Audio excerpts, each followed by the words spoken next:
కాళేశ్వరం తెలంగాణకు వరప్రధాయిని అని కొనియాడారు మాజీ మంత్రి హరీష్ రావు. గత ప్రభుత్వం చేసిన మంచి పనులను కాంగ్రెస్ ప్రభుత్వం తుడిచిపెట్టాలని చూస్తుందని విమర్శించారు.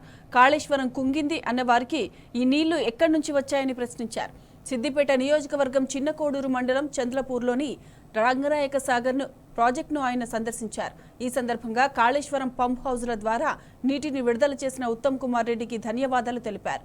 కేసీఆర్ బీఆర్ఎస్ మీద కోపంతో తెలంగాణ రైతులకు అన్యాయం చేయకూడదని కోరారు.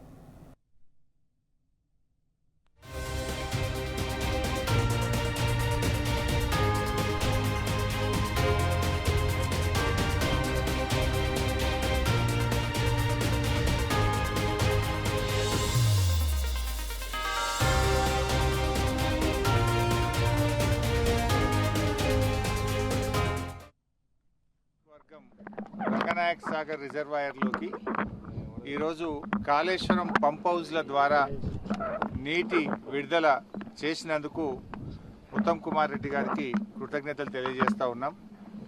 ముఖ్యంగా సిద్దిపేట నియోజకవర్గంలో 50,000 ఎకరాల్లో వరి పంట కాళేశ్వరం ప్రాజెక్ట్ కింద సాగవుతూ ఉంది. అయితే పంట పొట్టకొచ్చే సమయంలో రంగనాయక సాగర్ రిజర్వాయర్లో నీటి లభ్యత తగ్గింది. మరి పైనుంచి 1 టీఎంసీని పంపు చేసి పంటలు కాపాడాలని మేము ప్రభుత్వాన్ని కోరాం. దానిపైన స్పందించి ఈరోజు అనంతగిరి రిజర్వాయర్ నుంచి 1 టీఎంసీ నీళ్లను రంగనాయక సాగర్ రిజర్వాయర్లోకి పంపు చేస్తున్నందుకు మరి మా లేఖపై స్పందించినందుకు ఉత్తమ్ కుమార్ రెడ్డి గారికి ధన్యవాదాలు తెలియజేస్తూ ఈరోజు ఒక విషయంలో ప్రభుత్వం కళ్ళు తెరవాలి. అంటే గత ప్రభుత్వం చేసిన మంచి పనులను తుడిచిపెట్టాలనో ఆ పనులను పక్కకు పెట్టాలనే ప్రయత్నంతో ప్రజలకు నష్టం చేయొద్దని నేను ప్రభుత్వాన్ని కోరుతా ఉన్నా. ఈరోజు ఎస్ఆర్ఎస్పి స్టేజ్ 2 కింద అటు తుంగతుర్తి కానీ, సూర్యాపేట కానీ, కోదాడ కానీ, అదేవిధంగా ఎస్ఆర్ఎస్పి ప్రాజెక్టులో భాగంగా భూపాలపల్లిలో కానీ చాలా చోట్ల పంటలు ఎండిపోతూ ఉన్నాయి. గతంలో కాళేశ్వరం ద్వారా నీళ్లు విడుదల చేసి ఎస్ఆర్ఎస్పి నీళ్లు తగ్గినా కూడా 1 ఎకరా కూడా ఎండకుండా బీఆర్ఎస్ ప్రభుత్వంలో 2 పంటలకు కూడా నీళ్ళు ఇచ్చాం. ఇలా కాళేశ్వరం ప్రాజెక్ట్ అంటే 3 బ్యారేజీలు, 15 రిజర్వాయర్లు, 19 సబ్స్టేషన్లు, 21 పంప్ హౌజులు, 203 కిలోమీటర్ల టనలు, 1531 కిలోమీటర్ల గ్రావిటీ కెనాలు, 98 కిలోమీటర్ల ప్రెషర్ మెయిన్ పైప్ లైను, 530 మీటర్ల ఎత్తు లిఫ్టు, 141 టీఎంసీల రిజర్వాయర్ల సామర్థ్యం. ఇదంతా కాళేశ్వరం. వీటన్నిటి సమాహారం కాళేశ్వరం ప్రాజెక్టు.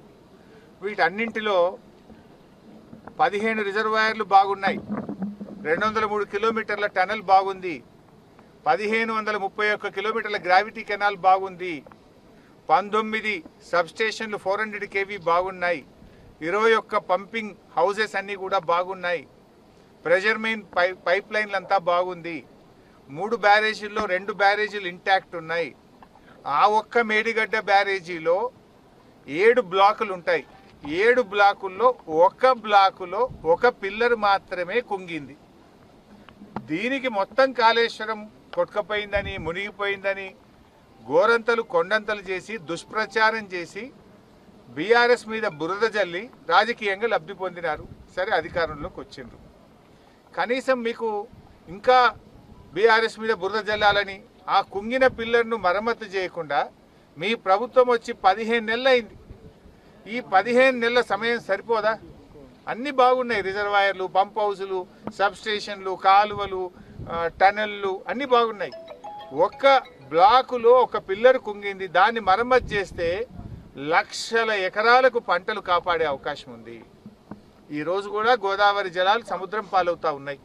ఈరోజు కూడా నీళ్లు సముద్రంలోకి వెళ్తూ ఉన్నాయి. ఆ నీళ్లను లిఫ్ట్ చేసి కొన్ని లక్షల ఎకరాల్లో పంట కాపాడే అవకాశం ఉంది కదా. అంటే దీన్ని ప్రభుత్వము గుడ్డి వ్యతిరేకతతో, కేసీఆర్ గారి మీద కోపంతోనో, బీఆర్ఎస్ పార్టీ మీద కోపంతోనో తెలంగాణ రైతులకు అన్యాయం చేయొద్దని నేను కోరుతా ఉన్నా. ఇవాళ కాళేశ్వరంతో 1 ఎకరా బారలేదని ఆ రేవంత్ రెడ్డి మాట్లాడుతుంటాడు. ఏంది పారే నీళ్లు కాళేశ్వరం నీళ్లు కావా? పండే పంట కాళేశ్వరం పంట కాదా? అసలు ఈ ప్రాంతంలో మాకు 400-500 ఫీట్లు వేస్తే కూడా చుక్క నీళ్ళు వచ్చేది కావు, బోర్లలో నీళ్ళు ఉండేవి కావు, బావులన్నీ ఎండిపోయేది. ఈరోజు ఎటు చూసినా లక్షల ఎకరాల్లో పచ్చటి పంటలు పండుతున్నాయి. మల్లన్న సాగర్ కింద, కొండపోచమ్మ సాగర్ కింద, రంగనాయక సాగర్ కింద, అనంతగిరి కింద ఈ పండే పంటలు కాళేశ్వరం ఫలితం కాదా? అంటే మీరు కళ్ళుండి కళ్ళు లేని కబోదుల్లాగా, చెవులుండి వినలేని చెవిటి వాళ్ళలాగా మాట్లాడితే తెలంగాణ ప్రజలు మిమ్మల్ని క్షమించరు. ఇప్పటికైనా ఇంకా కొన్ని పంట కాలువలు పెండింగ్లో ఉన్నాయి. ఆ పంట కాలువలు తవ్వండి. ఆ కుంగిన ఒక పిల్లర్ను మరమ్మతు చేసి లక్షల ఎకరాలకు పంటలకు నీళ్ళు ఇవ్వండి. ఇవాళ ఒక రైతులతో పాటు మత్స్యకారులకు టన్నుల కొద్ది చేపల ఉత్పత్తి జరుగుతుంది. అందరికీ మేలయ్యేటువంటి ఈ ప్రాజెక్టును ఇవాళ తెలంగాణకు వరప్రదాయనిది. హైదరాబాద్ త్రాగునీరైనా, మూసీలోకి స్వచ్ఛమైన గోదావరి జలాలు ప్రవహించాలన్నా అది దానన్నిటికీ కాళేశ్వరమే మనకు ముఖ్యమైనటువంటిది. అందులో ఇప్పటికైనా పిచ్చి మాటలు మానండి. ఇలా ఇంత మంచిగా ఒక పంపు ఎట్లా పోస్తుంది చూస్తుంటే సముద్రం ఒక నది ప్రవహించినట్టుగా నీళ్లు బయటకు వస్తూ ఉన్నాయి రంగనాయక సాగర్ నుంచి. మరి ఇది కాళేశ్వరం కాకపోతే ఏంటి? కాళేశ్వరం కూలిపోయిందని పిచ్చి మాటలు మాట్లాడేటోళ్ళు ఇప్పటికైనా కళ్ళు తెరవండి, నిజాలు మాట్లాడండి, లేదంటే చరిత్ర మిమ్మల్ని క్షమించదు. కాళేశ్వరం తెలంగాణకు వరప్రదాయిని అని కొనియాడారు మాజీ మంత్రి హరీష్ రావు.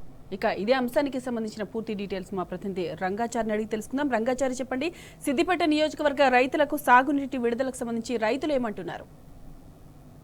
సాయి మాధవి, మొన్న 2 రోజుల క్రితం మాజీ ఇరిగేషన్ శాఖ మంత్రి హరీష్ రావు ఇక్కడ ఉన్నటువంటి రైతుల పరిస్థితిని చూసి, అట్లాగే రంగనాయక సాగర్ లో దాదాపు 2 టీఎంసీల నీరు తగ్గిపోయిన నేపథ్యంలో ఆయన ప్రభుత్వానికి, ఇరిగేషన్ శాఖ మంత్రి ఉత్తమ్ కుమార్ రెడ్డికి లేఖ రాశారు. తక్షణమే రంగనాయక సాగర్ లోకి నీళ్లు 1 టీఎంసీ నీళ్లు విడుదల చేయకపోతే ఈ ప్రాంతంలోని పంటలన్నీ కూడా ఎండిపోయేటువంటి పరిస్థితి ఉంది. ముఖ్యంగా అటు చిన్న కోడూరు మండలంలోని కొంత భాగము, అటు సిద్దిపేట రూరల్ మండలంలోని కొంత భాగము, దీనికి అనుబంధంగా ఉండేటువంటి అటు మానకొండూరు నియోజకవర్గం కావచ్చు, సిరిసిల్లలోని కొంత భాగం కావచ్చు, వీటన్ని ప్రాంతాల్లో పంటలు ఎండిపోయేటువంటి పరిస్థితి ఉంటుంది. కాబట్టి తక్షణమే 1 టీఎంసీ నీటిని విడుదల చేసి ఆ పంటల్ని కాపాడడం కోసం ప్రభుత్వం ప్రయత్నం చేయాలని చెప్పి డిమాండ్ చేస్తూ ఆయన లేఖ రాయడం జరిగింది. అయితే ఈ లేఖకు స్పందించినటువంటి ప్రభుత్వం తప్పనిసరి పరిస్థితుల్లో ఈ రోజు నీటిని విడుదల చేయడం జరిగింది. అనంతసాగర్ ప్రాజెక్టు, అన్నపూర్ణ సాగర్ ప్రాజెక్టు నుంచి, రిజర్వాయర్ నుంచి 1 టీఎంసీ నీటిని నింపడం కోసం అవసరమైనటువంటి మోటార్ ని అన్నపూర్ణ సాగర్ నుంచి ఆన్ చేసి నీటిని విడుదల చేశారు. ఈ రోజు ఉదయం నుంచి రంగనాయక సాగర్ లోకి నీటి పంపింగ్ ప్రారంభమైంది. అయితే ఈ సందర్భంగా చాలా సీరియస్ కామెంట్స్ ని హరీష్ రావు గారు చేయడం జరిగింది. ముఖ్యంగా ఈ సంకుచితమైనటువంటి రాజకీయాలు చేస్తున్నటువంటి ప్రభుత్వం కాళేశ్వరం ప్రాజెక్టు మీద దుష్ప్రచారం చేస్తూ, తప్పుడు ప్రచారం చేస్తూ ఆ ప్రాజెక్టు మునిగిపోయిందని, ప్రాజెక్టు ఇక పనిచేయదని చెప్పి ఎన్నికలకు ముందు ప్రచారం చేసి అధికారంలోకి వచ్చినటువంటి ప్రభుత్వం ఏదైతే ఉందో అది అదే కంటిన్యూగా కొనసాగిస్తున్నది. వాస్తవాలను పక్కన పెట్టి కాళేశ్వరం ప్రాజెక్టు ఒక చిన్నగా 7 బ్లాకులలో సంబంధించి ఒకే ఒక బ్లాక్ లో ఒక చిన్న పిల్లర్ కుంగిపోయిన నేపథ్యంలో దాన్ని 15 నెలలుగా రిపేర్ చేయకుండా, దాన్ని బాగు చేయకుండా వందలాది టీఎంసీల, వేలాది టీఎంసీల నీరు అటు సముద్రం పాలవుతున్నా కూడా ప్రభుత్వం వ్యవహరిస్తున్న తీరును ఆయన తీవ్ర స్థాయిలో దుయ్యబట్టినటువంటి పరిస్థితి ఉంది. కాళేశ్వరం ప్రాజెక్టు బాగు చేస్తే, అక్కడ ఉండేటువంటి ఆ పిల్లర్ ను బాగు చేస్తే కేసీఆర్ కు మళ్ళీ ఎక్కడ మంచి పేరు వస్తుందోనని, రైతులకు ఎక్కడ మంచి జరుగుతుందోనని ఒక ఆలోచనతోటి, ఒక సంకుచితమైనటువంటి రాజకీయ ప్రయోజనంతో కూడుకున్నటువంటి ఆలోచనతోటి అది బాగు చేయకుండా అక్కడి నుంచి నీళ్ళని సముద్రంలోకి విడిచిపెట్టేటువంటి పరిస్థితి ఏదైతే ఉందో అది చాలా దారుణమైన విషయమని, కేసీఆర్ గారి మీద ఉన్న కోపంతో ఇది రైతుల మీద కక్ష సాధింపు చర్యగా తీసుకోవడం అనేది ఇది మంచిది కాదు. ఇట్లాంటి రాజకీయ చేయడం అనేది ప్రభుత్వానికి మంచిది కాదు, అటు రేవంత్ రెడ్డి ముఖ్యమంత్రికి కూడా మంచిది కాదు. ఎట్టి పరిస్థితుల్లో కూడా దాన్ని ఒక రిపేర్ చేసి తక్షణమే నీళ్లు మొత్తంగా తెలంగాణ ప్రాంతానికి, ఇటు ఉమ్మడి మెదక్ జిల్లా కావచ్చు, అటు నిజామాబాద్ జిల్లా కావచ్చు, అటు నల్గొండ జిల్లా కావచ్చు, వరంగల్ జిల్లాలోని కొంత భాగం కావచ్చు, వీటన్నిటికీ కూడా సాగునీరు అందించే విధంగా చర్యలు తీసుకోవాలని చెప్పి ఆయన చెప్తూ ఉన్నారు. ఇప్పటికే చాలా చోట్ల పంటలు ఎండిపోయి రైతులు ఇబ్బందులు ఎదుర్కొంటున్నటువంటి పరిస్థితి ఉంది. కానీ ప్రభుత్వానికి మాత్రం రాజకీయ ప్రయోజనాలే ప్రధానంగా కనిపిస్తున్నట్టుగా ఉన్నది.